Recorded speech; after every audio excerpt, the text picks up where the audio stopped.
My best friend sent me a video. The video showed a drinking party, with my husband John Wilson and his childhood sweetheart Ivy Johnson sitting at the head of the table, surrounded by a group of noisy friends.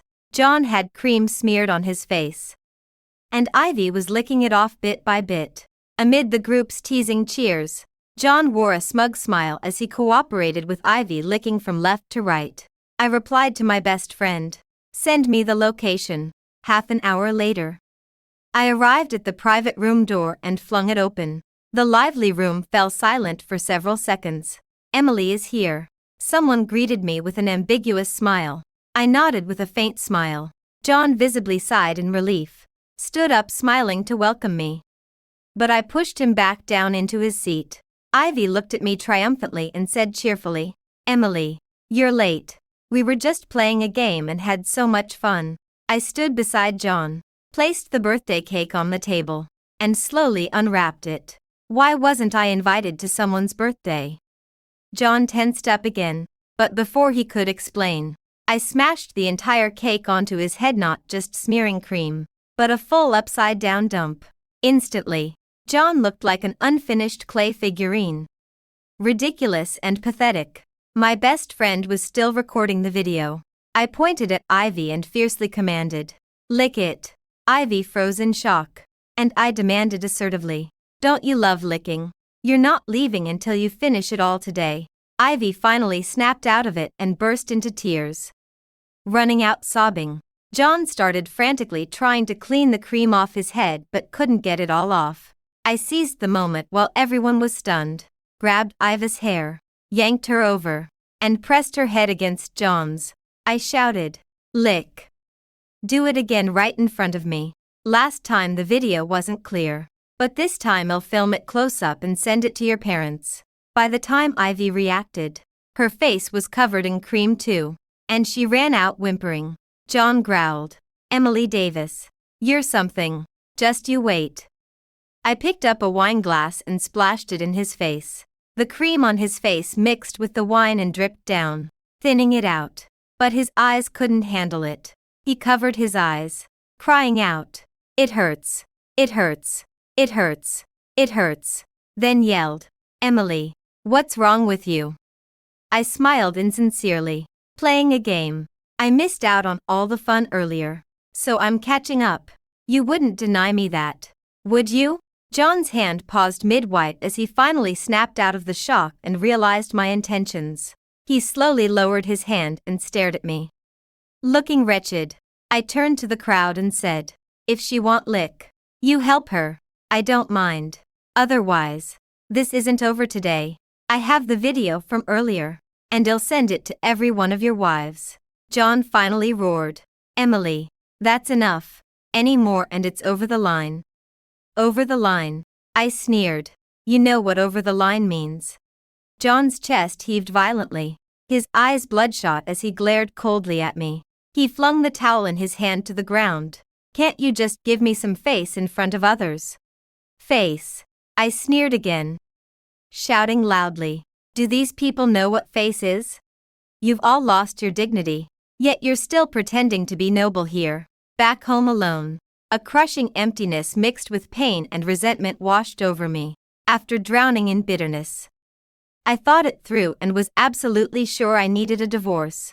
Even with divorce, I didn't want them to have it easy. It would be too cheap for them. My thoughts drifted back to the day I first met Ivy. My husband had me go with him to the airport to pick someone up. Along the way, John chatted casually about this adopted daughter of his family. "She's 2 years younger than me, the daughter of my father's comrade in arms. After her relatives passed away, she came to us. She arrived at our home at 14, went abroad for studies at 18, and married a local. Now that she sees how well things are developing here, she wants to come back to make money." I replied absently, not giving it much thought. After picking someone up at the airport, I stared blankly at her mountain of luggage. John Wilson was busy stuffing her luggage into the trunk, while Ivy Johnson went to the restroom. He casually mentioned to me, "Ivy just got divorced. Don't ask too many questions about her marital status." What? Such important information. Why is it only being said now? So, did Ivy come back to do business or to rely on relatives and friends? By the way, John said as if suddenly remembering something. Ivy came back in a hurry and hasn't had time to find a place to live. She'll stay at our place for a few days and move out soon. I was completely stunned. John didn't even look me in the eye. He just patted my head and said, "It's just being a good host. I'll find her a place to move out of soon. I'd be annoyed if there's an extra person in the house. Let alone you." Before I could react, Ivy had come back. There was so much of her luggage that it couldn't all fit in the trunk. So some was put on the back seat, taking up most of the space. John was sweating profusely but didn't even bother to wipe it off. He opened the passenger door attentively and said, "Get in, Ivy. You've had a long journey." Ivy replied, "Okay," and sat in the front seat generously. "I'm a local, and my hometown is known for its hospitality, so it's usually okay to let guests sit in the front." However, the dirty luggage filled the back seat and even spilled over to the other side. How could I sit in the back? John looked at me with a pleading look and put his hands together in a begging gesture. I glared at him but had no choice but to sit in the back. After we all got settled, John tried to make up for it. He said to Ivy with a smile, "Ivy, sit in the front and have a good look at the development and changes in our city." The car was driving on the busy main road, with high-rise buildings lining both sides. The glass curtain walls were dazzling in the sunlight. The achievements of the country's development over the years are really something to be proud of. What's the use of building so many high-rise buildings? The air isn't fresh. Ivy said contemptuously. I was shocked. There was something wrong with what she said. I looked at John, and he just grinned. Ivy continued haughtily, "Also, the roads are clean, but it's all for show, right? Other places are actually very dirty." She also said, "You guys often use QR code payment here. My friend said that civilized people use credit cards." Well, she's actually a sheepdog. I felt disdainful in my heart and decided to have less contact with her in the future. I glanced at John. Isn't he always full of patriotism? Why isn't he saying anything now? To ease the awkwardness, John immediately changed the topic. "Ivy, I bought you some water. It's in the storage compartment. Help yourself." Ivy opened the storage compartment and finally showed a happy expression. "Oh, it's Evian. You really know my preferences, John. You always do." She continued. "Oh, and there's Perrier too. These are all my favorites." John said calmly, "Well, I was afraid you wouldn't get used to the domestic water." Ivy smiled contentedly. After taking a couple of sips, Ivy spoke again, this time in a more peaceful tone. "Hey, John, why is your family's license plate green?" John immediately answered her like a show-off. "It's an electric car, so it has a green license plate. Electric cars are very popular in China now." Ivy immediately showed disdain again. "Oh, an electric car. No wonder I'm feeling dizzy." John said, "You're feeling dizzy. Bear with it. We'll be home soon. Our electric car is a high-end product worth 500,000 yuan. I've never heard of anyone getting dizzy from sitting in it. I think John is the one who's lost his head." I really couldn't stand it anymore. Just then, the car drove onto a small road and the speed was slow. I said to John, "Husband, I'm also feeling very dizzy. Stop the car. I'll get out and take a taxi home later." John glanced at me in the rear-view mirror, looking guilty. I saw that he had no intention of stopping the car. Seeing that the car was about to drive onto the main road where it would be difficult to stop, I quickly shouted, "Stop the car. Stop it quickly." John gently turned the steering wheel and quickly parked the car by the side of the road. He turned to look at me, his eyes flustered. "Honey, are you really not feeling well? Can't I feel dizzy too?" Ivy spoke first, frowning as if puzzled. "Did you and John go to the same university? You seem a bit emotional. The university education in China is just so-so." As she said this, her expression turned contemptuous again. I scoffed. "You're wrong. I never went to university. In fact, I never went to school at all. I've only stayed at the bottom of a well. I'm just a toad that's never seen the sky. I was insinuating Ivy. John and I are college classmates. And what I said was full of sarcasm but not very direct. It left the two of them not knowing how to refute. I looked at Iva's stunned face and sneered contemptuously. I really wanted to say a few more words to them. But there were cars honking behind me. I quickly got out of the car. When I closed the car door, I glanced at John Wilson. He looked a bit at a loss. I didn't let out a long breath of relief until John's car was out of sight. It was congested everywhere on Friday evening. And since it was close to my parents' place, I decided to go and see them. When I got there and had dinner, I packed a few sets of underwear and then went straight to the hotel. Then I turned on my computer and started working. Who says adults need someone to take care of them? I sent a message to John. I'm staying at my parents' place. I won't be going back for the next 2 days. He didn't reply for a long time. After a while, he finally replied. Honey, are you mad at me for making the decision without consulting you first? I thought it wasn't a big deal. So I didn't discuss it with you beforehand. I'm sorry. It won't happen again. I was too lazy to talk to him. There were many things I hadn't thought through clearly and didn't know how to say. So I replied, I'm working now.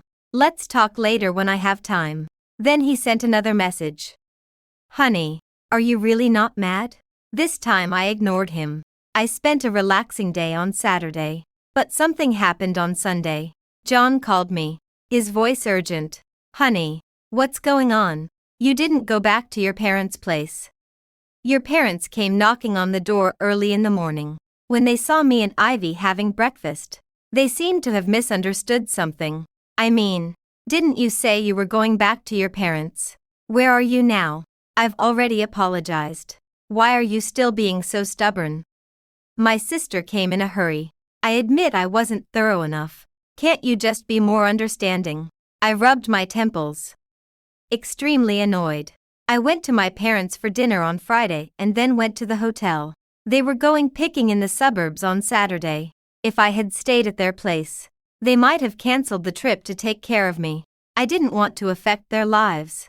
John, for adults, not disturbing others' lives should be the top priority in socializing. John sensed the hidden meaning in my words and his breathing became a bit rapid. I know I did a bad job this time. Please come home first. Let's talk it over. I replied. No. I don't like living with strangers. John argued. How can she be a stranger? She's my sister. Why are you so heartless? As a career woman, I always try to be calm when speaking. So I said, I don't like her, to be honest. She's even less of a person to me than a stranger, so there's no way I'm going to live with her. Besides, can't I just hide away by myself? John finally told the truth. If you do this, it'll seem like we kicked you out. What will Ivy think of herself? Come back quickly. I got angry too and shouted. Well, that's basically the truth. You guys did kick me out. You just didn't say it directly. You brought a disgusting strange woman home. What else could you be trying to do if not kicking me out? John seemed extremely angry. He took a deep breath. What's so disgusting about Ivy? I sneered. Is she really such a good person? John argued. You've only known each other for a short time. How can you judge that she's a bad person? I laughed ironically. I'm afraid if I stay with her any longer, I'll have to call the police. Who knows what she's up to after coming back? Is she here to cause trouble? You. John was so angry that his voice was trembling. Around 9 p.m. I finished my work. Suddenly, I remembered that I had left some documents at home, which I needed for work the next day. Without thinking too much, I put on my clothes and left. I unlocked the door with my fingerprint and walked into the dark house. A movie was being played on the projector in the living room, and the whole wall was full of vague shadows. There was a big dark lump on the sofa. In confusion, I turned on the light and took a closer look. John and Ivy were hugging each other, curled up together. When the light suddenly came on, both of them were startled. They let go of each other and looked at me at the same time. Their eyes were full of surprise and their expressions were panicked. Especially Ivy. She was wearing John's shirt with the buttons undone to the third one. And her bra was barely visible. She was wearing a pair of shorts that barely covered her buttocks. And the shirt mostly covered them, leaving only her two thighs exposed. If she hadn't stood up suddenly with a big movement, I wouldn't even have been able to tell if she was wearing anything at all. I never expected to see such a scene. For a moment, I frowned tightly and stood there, stunned. John Wilson quickly stepped forward to explain and took the opportunity to shield Ivy Johnson behind him. We were just watching a horror movie. Emily, if you don't believe me, check it out yourself. The movie is still playing. I nodded. So, were you two hugging each other in disheveled clothes because of me? You didn't know you'd be scared, so you chose a horror movie. John. We watched this movie together before, and we also hugged each other then. Didn't you anticipate this would happen? John Wilson hurriedly explained, skirting the main issue. Where were we in disheveled clothes? Your shirt buttons. John Wilson quickly looked down. Several buttons of his silk pajamas were undone, revealing his firm chest. He got even more flustered. No, it's just that the buttons on the silk pajamas are not tight. Honey, why are you being so nitpicky? I looked at Ivy. John Wilson also looked over. Ivy's collar was half open, showing a glimpse of her chest. John Wilson took a step back and waved his hands in a hurry. This wasn't done by me. It was so dark. And I didn't see anything. I sighed. No wonder people say it's catching someone in the act. I came back too early. Honey, I sneered. You tried so hard to persuade me to let Miss Johnson stay at our place. So this was your real intention. John Wilson's face turned deathly pale. No. Honey, how could you think of me like this? We've been together for so many years. I've gone through many tests. We've weathered all the storms. Why are you being so petty now? I was so angry that I laughed. You lobbied me so hard to let her stay here. But you didn't even avoid suspicion. How filthy. You could have just gone to a hotel. Why ruin my house? Oh, right. I guess you two hadn't seen each other for years and needed to catch up. How could you just jump into it right away?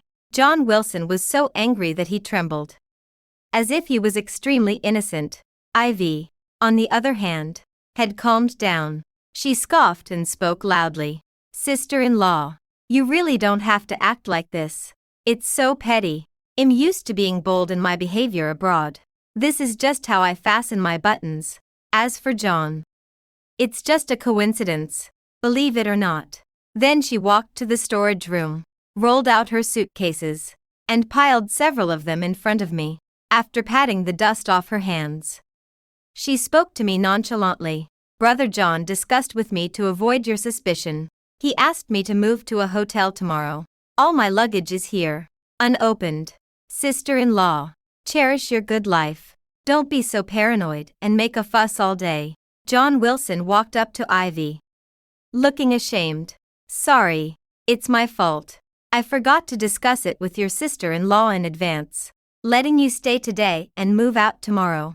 What do you think of me? It's all my fault. It would have been better if John Wilson hadn't said anything. As soon as he did, Ivy's tears welled up. She stubbornly wiped them away with her hand. Brother, take care of yourself. When she turned to look at me again, she looked wronged, as if she had been humiliated.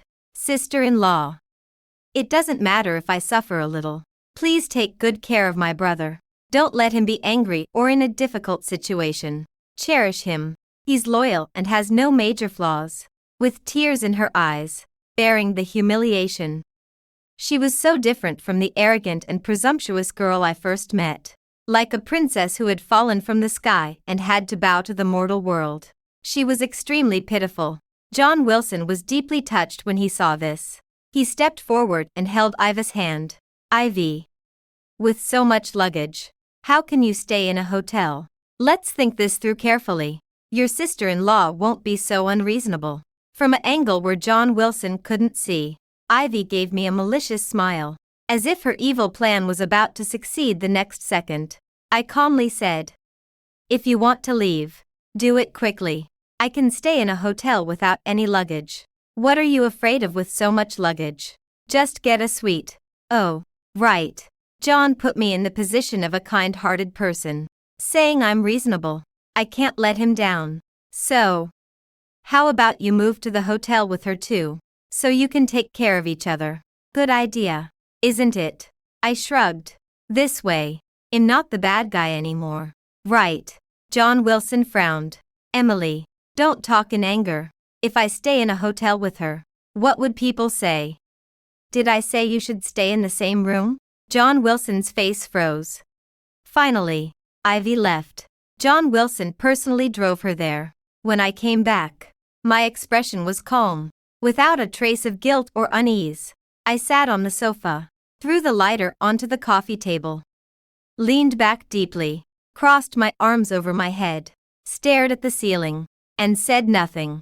In the morning, the housekeeper made breakfast but didn't invite me to eat together, eating alone instead, giving off a strong vibe of silent treatment. I noticed my clothes had been rummaged through.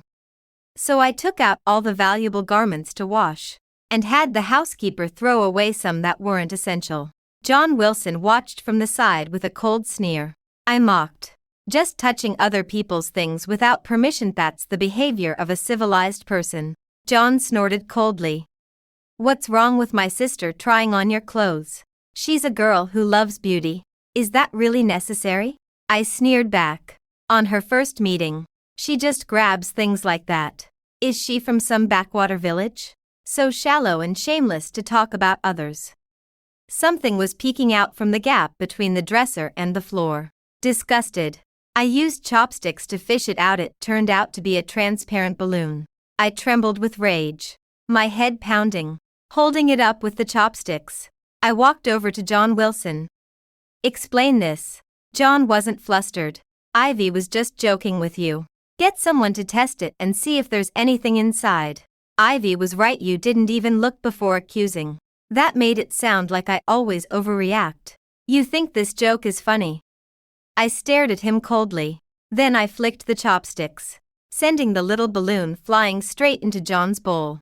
John jumped, shooting to his feet with a look like he'd eaten shit. After a moment, he yelled, Emily Davis, are you crazy? First thing in the morning. I turned and replied icily, just make sure you take your meds. John and I had a cold war for several days. Then, suddenly one day, John started being extra attentive to me. We run a company together, so we see each other constantly. That gave him plenty of chances to butter me up. Talking about our 10 years together used to be a source of pride. We started from college, renting out stalls around campus to build a business. Being smart, we didn't suffer much.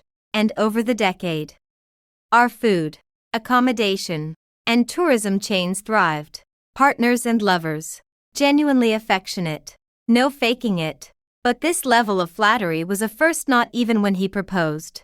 When someone acts overly nice for no reason, something suspicious is afoot, I said with a half smile. If you've got something to say, just spit it out. I'm tired for you. He paled. What do you mean? Go on. It's like this. He cleared his throat, calming down. Ivy has a secret barbecue recipe and wants to partner with us to open a grill shop. I figure with our big business, this investment is nothing. Let's help her out. She can support herself, and I won't have to worry about her anymore. I sneered. She doesn't seem like the type to endure hardship. Besides, how much can one barbecue shop earn? Is that really her goal? John's Adam's apple bobbed. Embarrassed at being exposed, he pressed his tongue against his cheek and forced out. She wants to franchise a well-known chain and open multiple locations. Feigning shock, I thought coldly. So basically, we put up the money. She reaps the benefits. Profits are hers. Losses are ours. Right. John stiffened. Why do you always have to be so harsh? Learn from Ivy. Think of me more when things come up. Ivy is my sister. I can't just abandon her. I wanted to slap him, but not now. I had more important things to do. I pulled out an agreement drafted years ago but never mentioned to John Wilson. I slid it toward him, back when we started the business. My parents provided all the startup capital. I contributed ideas, effort, and manpower. That's fair between us. They deserved a share of equity from the beginning, but I was too shy to bring it up, and it dragged on till now. Since you're looking out for your family and friends, I need justice for my parents. Give them what's owed. The equity should be split 3 ways: you, me, and my parents, equally. But times have changed, and I'm asking modestly for them just 20% back. Okay. John blinked. What? Emily, what are you talking about? I didn't think John was the type to renege, or we wouldn't have gotten this far. But now, I needed to secure my future. Who might not make it to the end. We've reached the divorce stage, and I can't afford to lose out. I pushed the agreement in front of him again and sighed. Sign it. This is what you should have done long ago. Now you even get an unexpected benefit for nothing. Why not go for it? John Wilson frowned and persisted. What exactly do you mean? I avoided a direct answer. It means nothing. Just sign it. Perhaps my calm demeanor soothed him. For a moment, it felt like we were back in those intimate, carefree days. He skimmed through the agreement briefly and signed his name. I breathed a silent sigh of relief and said, "Don't forget to go to the business registration office tomorrow for the equity transfer registration." After a pause, I added, "It'll help Ivy Johnson with the money too. Don't worry." His face lit up with joy as he grabbed my hand. I knew my wife was the best. I gently pulled my hand back, feeling inexplicably uncomfortable. After that, John cooperated fully with me on the equity transfer procedures. His obedience gave me a fleeting illusion that we might still salvage things. After all, over the years, we'd fought side by side like comrades, overcoming every obstacle. But the thought that he was doing this for Ivy's benefit shattered that fantasy instantly. In company operations, I mainly handle lodging and tourism, while John oversees the restaurant chain, to facilitate fund management. We formed a group company with me as chairman, but I rarely interfere in his business. This time, however, the CFO came to me, saying John had asked her for 5 million yuan, claiming ID approved it, and she wanted to confirm if it was true. If so, finance still had to follow procedures, with documents requiring my signature. I called John over. Honestly, since Ivy's sudden arrival, John had become increasingly unreliable and kept causing me trouble. I was irritable and impatient. As soon as he sat down, I spoke up. For such a large loan, you need to cooperate with finance on procedures. It has to go through my signature. John's expression darkened. Back then, you insisted on being chairman. I only gave in to you. Otherwise, who knows who'd be in that seat? I tried to reason with him. Even if I weren't chairman, I'd appoint a CFO. But I asked you to send someone, and you said it wasn't necessary. He sneered dismissively.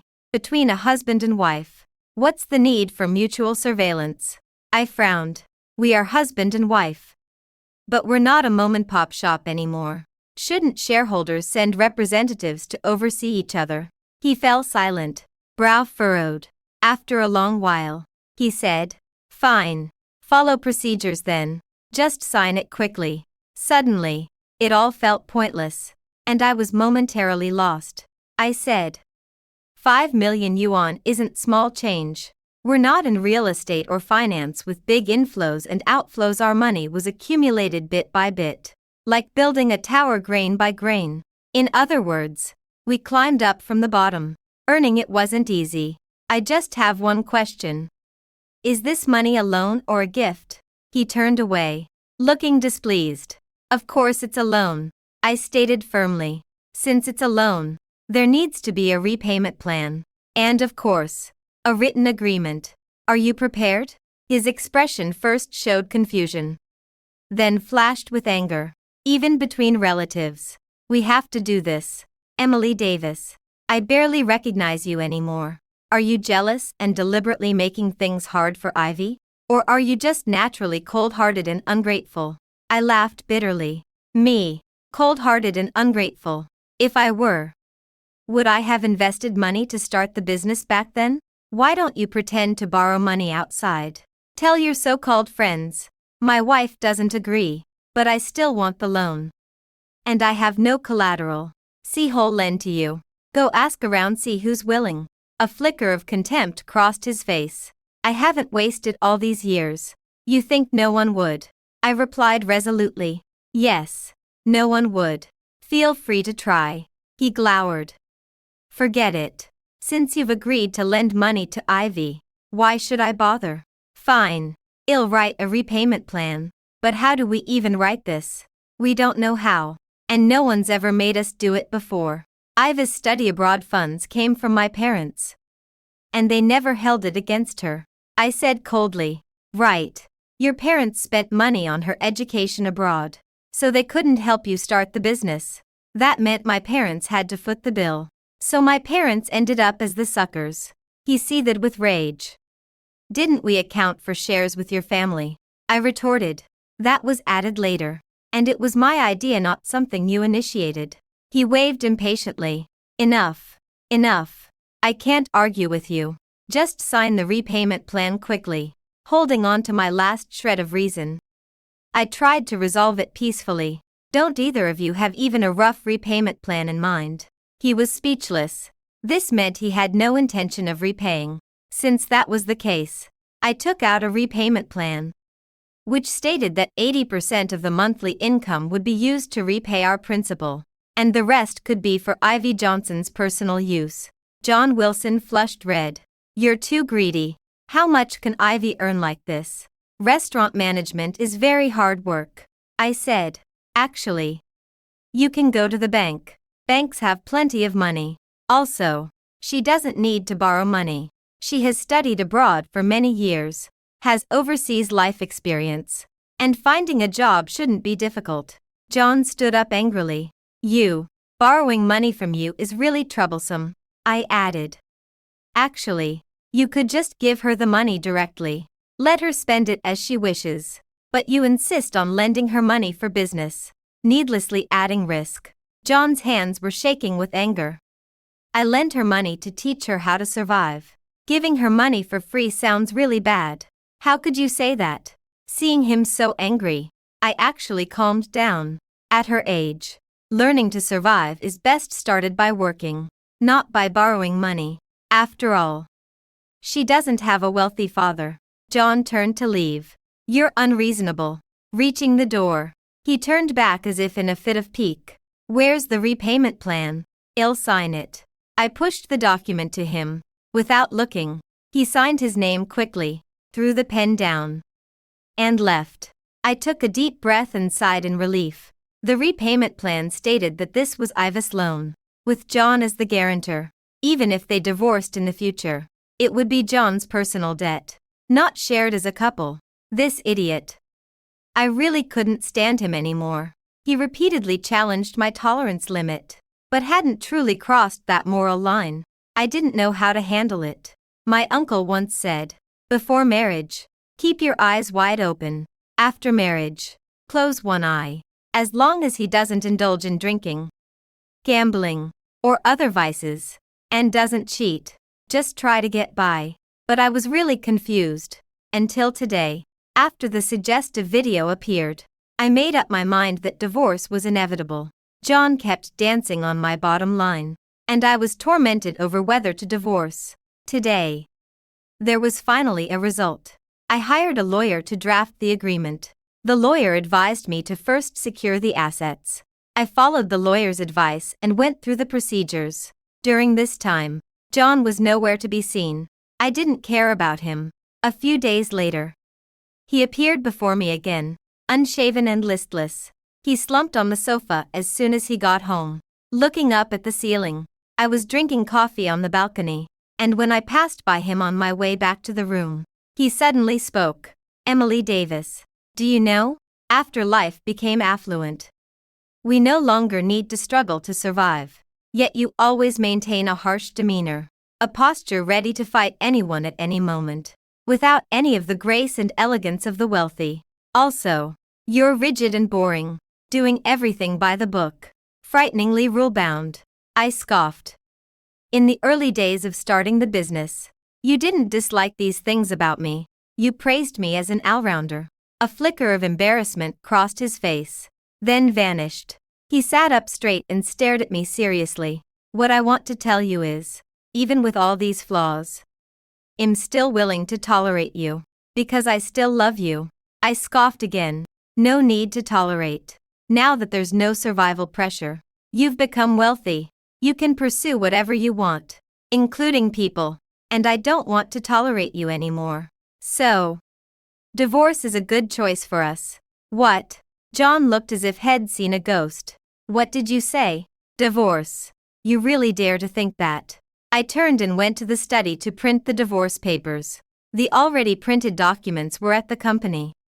I thought we'd resolve this there. John followed me in. Emily, what do you mean? Does bringing up divorce mean you've won? A cold smile played on my lips. I didn't win, but by ending the marriage, I don't have to be constantly disgusted by you. John flushed red. That was just a joke. I ignored him. The agreement was printed. I handed it to him. John's face changed dramatically. Emily, you're serious. As real as it gets. I said coldly. I've already had lawyers monitor the assets under your name. So, don't buy things for others casually. They'll be recovered. You. John Wilson gritted his teeth, his hand trembling as he held the paper. I have never neglected the company's business at any time, and that remains true today. The accommodation and tourism sector has expanded year by year under my management, while the dining operations under John's control have remained stagnant. I can't force him to improve. I used to console myself by thinking his restaurant brands could become century-old institutions. But times are rapidly evolving if you stay unchanged. Others will catch up and surpass you. Newcomers are as numerous as fish in a river. Now, as I sit down to discuss divorce with him, I feel a slight sense of relief at finally shedding this burden. At the group company headquarters, John sat across from my desk, pale-faced and stiff. I just don't get it. Ivy and I are just a bit close. Does that really mean we have to divorce? It's a matter of principle. No room for debate. Principle. Principle. For the sake of some so-called principle, you'd throw away our feelings. I'd like to ask the same. You suddenly have this childhood sweetheart, and 10 years of us building this business together seem to mean nothing. John suddenly clenched his fists. Indignant. I just wanted to support her. What's wrong with that? Isn't it your feelings wavering? John stammered. I admit, I find you lacking in fun, and Ivy is livelier, cuter, more interesting. But I never wanted to replace you as my wife. I never thought of leaving you. He grew agitated again, stepping closer to grab my hand. A surge of anger rose in me, and I slapped him across the face. Then I calmed myself. I've wanted to do that for a long time. You deserved it. He slumped, looking utterly defeated, but mustered the energy to plead. Wife, let's not divorce. I'll listen to you from now on. Let me show you what interesting really means. I opened my phone. I'm in tourism. I'll show you something. I pulled up a social media app and showed John several influencers with millions of followers. I patiently explained this might be our last proper conversation. What these creators all have in common is that they started as tour guides. Ordinary people see them as just taking kickbacks, but they've expanded infinitely within their fields. Listen to their video explanations. They know everything from astronomy to geography, from ancient emperors and classical texts to folk tales and rare antiques. John, that's what's interesting. Reading thousands of books, traveling thousands of miles, enriching your soul. That's true interest. Smearing cream on someone's face and having a girl lick it off isn't interesting. It's vulgar. John turned deathly pale and finally stopped arguing. He hung his head. I was wrong. Wife, I'll change from now on. Stay away from bad influences. And keep my distance from Ivy. I sighed. No need. I deserve better. John flared up again. Better? What man isn't vulgar? Tell me that. My taste might not be high, but it's not worse than others. He sat back down, huffing. I won't agree to a divorce. Take me to court if you want. Just then, a knock sounded at the door. I said, "Let's make a bet. I don't know whose companionship could be anyone. Well, wager on it." John looked at me, puzzled. I called out, "Come in." It was the new hotel department head, Michael Taylor. He walked in, dusty and tired as usual, and greeted John. I smiled at him. "Sit down first. I have a favor to ask." Michael glanced around nervously and sat down hesitantly. I took out a small cake and continued warmly. "My husband and I made a bet. Using you as a prop. I'll smear cream on your face. Then lick it off. If my husband doesn't mind, well, wipe the slate clean on his past mistake. I lose. Are you willing to help?" Michael jumped up, horrified. No, that's impossible. How could that work?" I reassured him. "It's fine, me husband's right here. And it's just a temporary thing. I picked you randomly. What are you afraid of?" Michael turned ashen, waving his hands frantically. "Boss, I'd give my life to repay your trust. But this is absolutely out of the question. Even if your husband doesn't mind. I do. I'm afraid my girlfriend would mind. If she found out. I could never explain it, not in a million years. It can't happen." Seeing me unmoved, he seemed on the verge of tears. "Ms. Davis, you're a great leader. And the company atmosphere is excellent. I really don't want to leave. But if you force me to do this, I'll have to resign." Then he actually started crying, sobbing and wailing, snot running down his face. Why did I have to get caught up in this? I had no choice but to ask. "When you applied for the job, didn't you say you had no girlfriend? You claimed no one was holding you back and you'd dedicate your life to the company." "No." Michael Taylor wiped away his tears. "Didn't I get another chance later? Besides, such a shameful thing isn't in the scope of doing everything possible." "Oh, so that's how it is. So you think it's shameful?" I said, pretending to suddenly understand. I couldn't bear to torment him anymore. "You can go. I was just joking with you. Keep working hard in the future." He thanked me profusely and left. John Wilson stared blankly, his face as pale as a sheet. He knew he had lost. And lost completely. Just like when I saw that video. My heart was dead. 10 years of relationship vanished in an instant. It wasn't easy to accept. But I had to. I won the bet. Just now. Before John could make a statement, Michael refused first. Just as I had expected. Even if Michael had agreed, I wouldn't really go and lick. It was disgusting.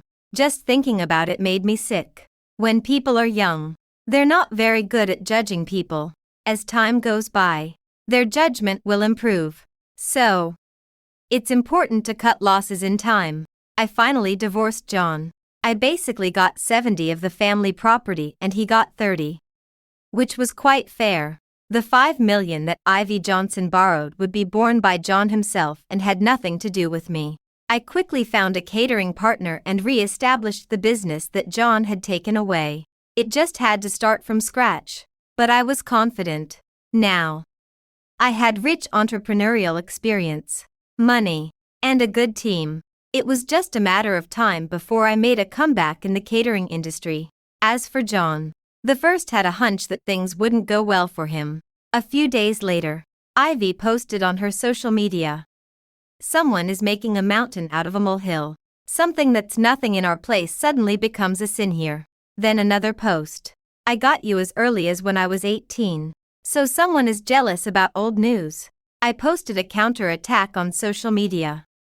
Accidentally got fed a mouthful of shit. I don't want to eat it again. And someone is unhappy about it.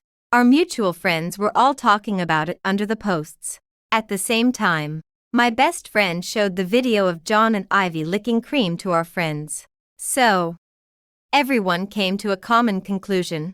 Their old love was rekindled and they were trying to hide it. The new way to say having an affair. Old jealousy turns into new passion, but the taste remains the same. Later, John also posted on social media. "I originally wanted to reflect on my mistakes, but since things won't quiet down, I might as well just go all out. We're together. Are you satisfied?" I replied under his post. As expected, just someone who used to call her his sister suddenly turns her into his woman. May I ask how it feels? Exciting. Our mutual friend's social media went crazy again. At a friend gathering, I talked about this with everyone. I didn't mind uncovering my own scars. I said to my friends, the first time I went to the airport to pick someone up, he said Ivy was the adopted daughter of his family and his sister. The second time, I came home and saw them watching a horror movie together and hugging each other. I was very angry, but he said I was overthinking. The third time, he wanted to lend $5 million to Ivy without any collateral. A pure angel investment. I disagreed. He said she was his sister and he had to take care of her, and that I was heartless. Look, this so-called sister suddenly became his woman. The smooth transition is really something. Everyone, tell me, what's he like? Everyone started talking at once. He's just looking for excitement. Emily, he has a dirty mind. It's okay to like his adopted sister, but it's wrong of him to hide it. He should have just been together with her earlier. He was just wasting your time. He just has bad morals. Someone invited John without my knowing. When I glanced back, I saw him standing in the shadow beside the door, with an inscrutable expression. The reason I spared no effort to tell this story everywhere was that connections were important. I wanted to trip John up and make early arrangements. In the future, if he had any difficulties, no friends would reach out to help him. According to the divorce property settlement, I still held a small stake in John's catering company, and he promised to redeem it with cash year by year. I sent someone to check the accounts as agreed. The accountant who checked the accounts came back and gossiped with me, saying that John and Ivy had an argument. Ivy Johnson said, "John, no one's holding you back now. Why are you so hesitant about buying me a bag?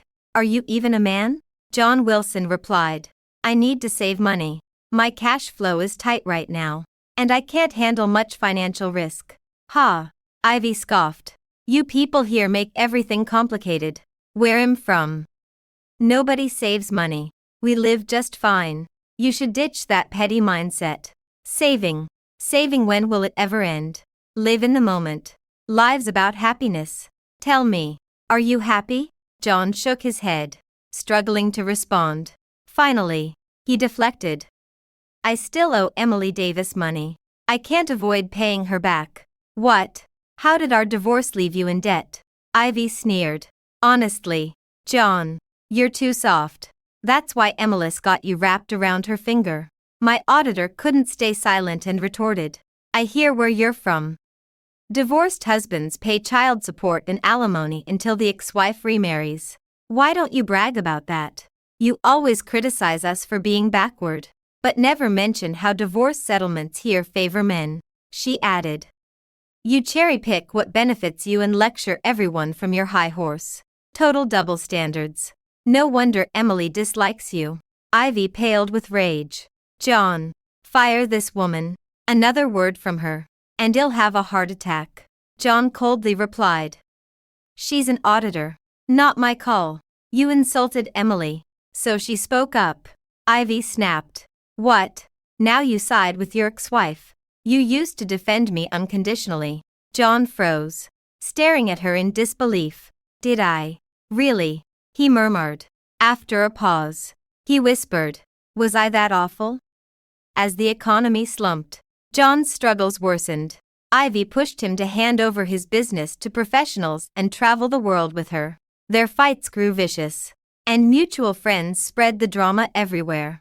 Ivy insisted, "The whole world's drowning in debt despite working harder. Just come travel with me." John frowned deeply. "Ivy, I've never mistreated you. I divorced for you. But since you returned, you've burned through so much of my money. When will it be enough?" "Ha." Ivy laughed coldly. "Now you complain. What about the thrill and satisfaction I gave you? Didn't you call Emily rigid and boring? You got your fun from me. Did you expect it free?" John studied her head to toe before asking, "Ivy, if I said I'm broke and my restaurant chain is failing, would you walk away without a second glance?" "Ha," Ivy drawled. "You've still got money now. John suddenly doubled over laughing, tears streaming down his face. He couldn't hold on. He came to me later, flowers in hand. Ernest. Emily. I was wrong. I'm not here to reconcile, just to apologize sincerely. I leaned back in my executive chair. Indifferent. Need a loan. Try a bank. They've got plenty. Surprisingly, John didn't bristle, even if I'm bankrupt. It's fine. I know restaurants started at 20. I'll rebuild from scratch. I finally understand you. Preparing for storms. Planning meticulously. Never stagnating. Life moves forward or backward. I get it now. This apology is real. Got it. I replied flatly. You can't repay what you owe me. Right. He hung his head. I said icily. In bankruptcy, debts come before equity. Good thing I converted my shares to debt early. When liquidation comes, treat me fairly. John hesitated. I'll work for you to repay it. You know my skills. I shook my head. Unnecessary. Everyone's tightening budgets. No hiring plans. John pleaded. Emily. We were together so long. Let me stay by your side. Let me see you happy. I don't carry dead weight. I stated. He lingered. I asked. Between me and Ivy, what are our strengths and flaws? He answered quietly. In character. You're worlds apart. As for the rest, I won't badmouth an ex. I never spoke ill of you. Fine. I said, smirking faintly. Why would I pick up trash even Ivy discarded? John slumped like all strength left him.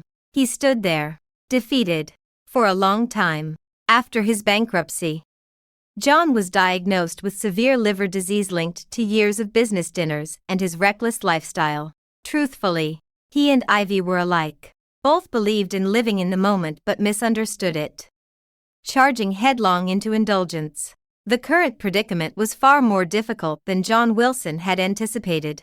The more he faced reality, the more despairing he became, stressed and overwhelmed. He fell ill. Hoping to make a comeback was even more daunting. Just barely surviving was already an achievement. Ivy Johnson indeed left him. This time, even John's parents were displeased, scolding Ivy as an ingrate. Ivy had no choice but to go abroad again. Later, she returned and sought to rely on John. John felt something was off and conducted some inquiries. It turned out that Ivy was addicted to drugs and had no money for treatment. So she came back to take advantage of John. John just said to Ivy, I never imagined that someone so arrogant back then would end up like this. With those words, Ivy turned pale. She probably recalled that day when I went to the airport to pick her up, and her defiant remarks. She said I hadn't attended a prestigious university and was emotionally unstable. But now I possess a net worth of over 100 million, and she can't even meet me easily. So, she was the clown after all. I stood by the floor-to-ceiling window in my office, located on a high floor of a building in the CBD area. Looking up, I saw the blue sky and white clouds. Looking down, the bustling metropolis sprawled below. I turned to my assistant and said, from now on, don't report any news about them to me. Previously, I had hoped that John would remain destitute forever and never make a comeback. In the future, they aren't worth any more of my energy.